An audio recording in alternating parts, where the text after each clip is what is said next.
Today marks 3 years of the biggest risk that I've ever taken, and that was me becoming a full-time YouTuber and the launch of our M.A.D detailing product line. And on this day 3 years ago, I signed my first lease on a 2,000 square foot building.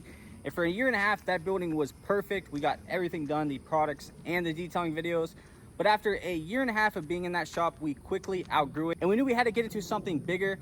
So after a year and a half, I finally signed the lease on this 6,000 square foot building. I had huge plans on turning this building into a state-of-the-art shop where we could do filming and all types of things in.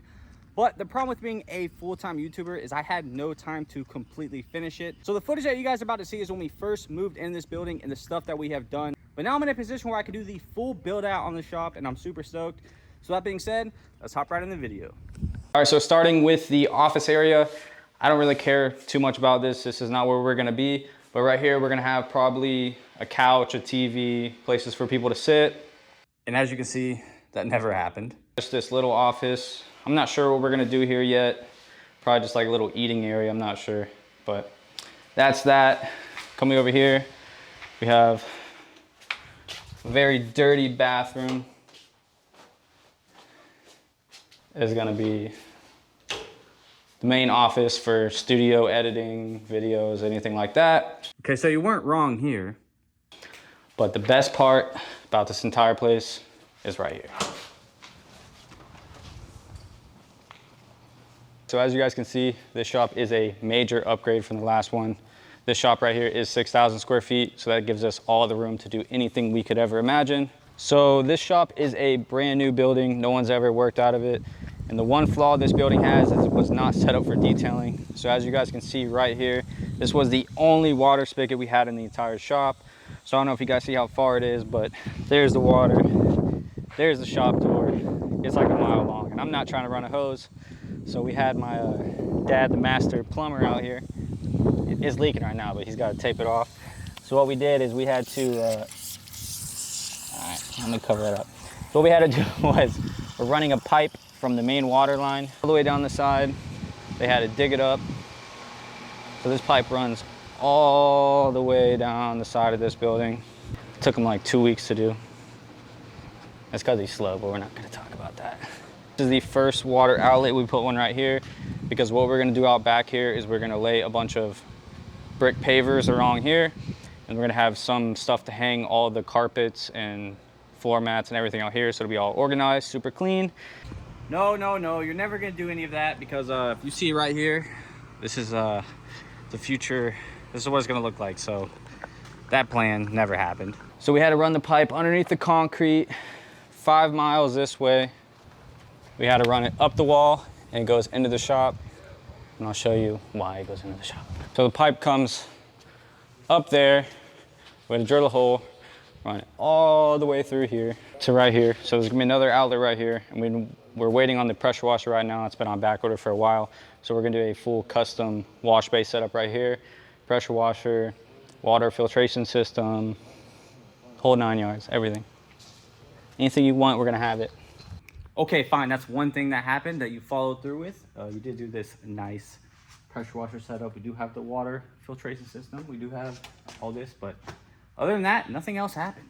All right, so before I roll the rest of the video, I'm gonna explain what's gonna happen. So when we moved in the shop, I had these big, massive plans. I was gonna do the state-of-the-art everything. I was gonna do drains, epoxy flooring, cabinets, lifts, everything. But the YouTube videos were more important, so I had no time to do it. So what you're about to see is like what we had to do to get this shop like bare minimum, like moved in to detail. So that's what you guys are gonna see. So after that, I'll come back and I'll explain everything. I'll show the shop now, the condition, and then kind of the overall plan for the build. But yeah, we're gonna go full out with this build now. I'm super stoked on it. But yeah, anyways, hope you enjoy.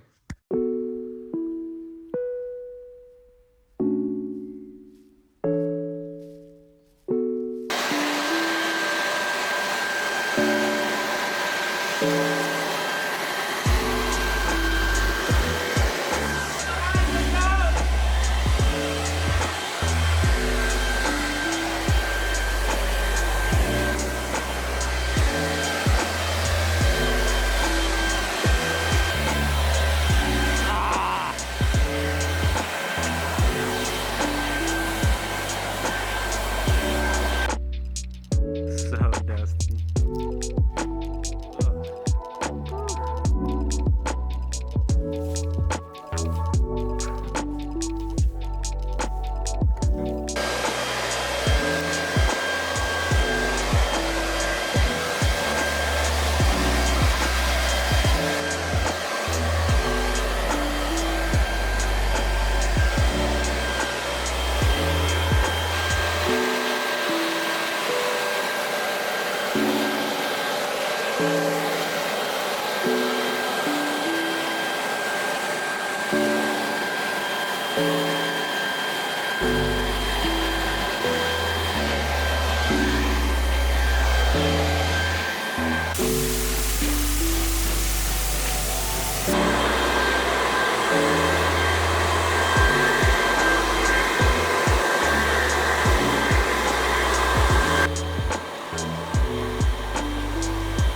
Frosted tips, bro. Ooh. That aged like 90 years.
So hope you guys enjoyed that somewhat. I'm not even gonna call it a shop build because that was like pretty lackluster. But anyways, that's kind of like all we did. Besides, we did paint this wall black. We did do this insane lighting, which was by far, honestly, like the best thing that we ever did. But other than that, nothing has happened at all. And honestly, every time I walk into the shop, I'm like so upset that I never got to finish it because, like, I'm telling you guys, I had big plans. But the good news is we are going to go through with those plans. So talk a little bit more about what we're gonna do. So the next episode, we're gonna do a full drainage system in here because there's no drains. And the worst part about that is whenever you're washing a vehicle, like the water will run all the way this way and all the way that way because this whoever poured this concrete did a terrible job. So the next episode is gonna be doing the full drainage system, and then we're doing full AC in this entire place, which is gonna be so amazing because it's hot in Florida. So full AC, and then over there I have like $8,000 worth of Prevost piping that I've had forever. So we're gonna do an insane air compressor setup. We're gonna run the Prevost piping all around this building so we have air everywhere. And then over here, we're gonna do 2 4-post lifts so we can get some cars out of the way, because some other kind of news I wanna talk to you guys about is we've been doing these nasty disaster detailing videos for a long time. And I'm not gonna say I'm getting burnt out on them, but like trying to find the vehicles to detail, like it's becoming like a real problem because, as you guys know, like the price of cars keep going up. So whenever that happens, these dealers will actually just keep these nasty cars and detail them and sell them instead of running through the auction, because that's how I used to get a lot of these nasty cars. So what we're gonna do is I have a lot of project vehicles. For instance, this E36 we never got finished, so this vehicle will get a full restoration on it. So besides this restoration, we have a ton of other things we're doing, but the shop is a complete wreck. So the next step is to get the shop completely cleared out and make room for these drains, then AC, then epoxy floors, then everything else. But in the meantime, I hope you guys enjoy watching these videos. Everything will be back to normal at some point, probably within the next, I would say, couple of months, but we will be posting these build updates, and we do have another detail outside, which I'll show you before we go. But either way, hope you guys enjoy this video. Make sure to like and subscribe. And before I leave, I'll go ahead and show you the disaster detail we have. It's pretty bad. It is a barn find Nissan 240SX. Either way, I'll catch you guys in the next one. Hope you enjoy. With that being said, peace, bro.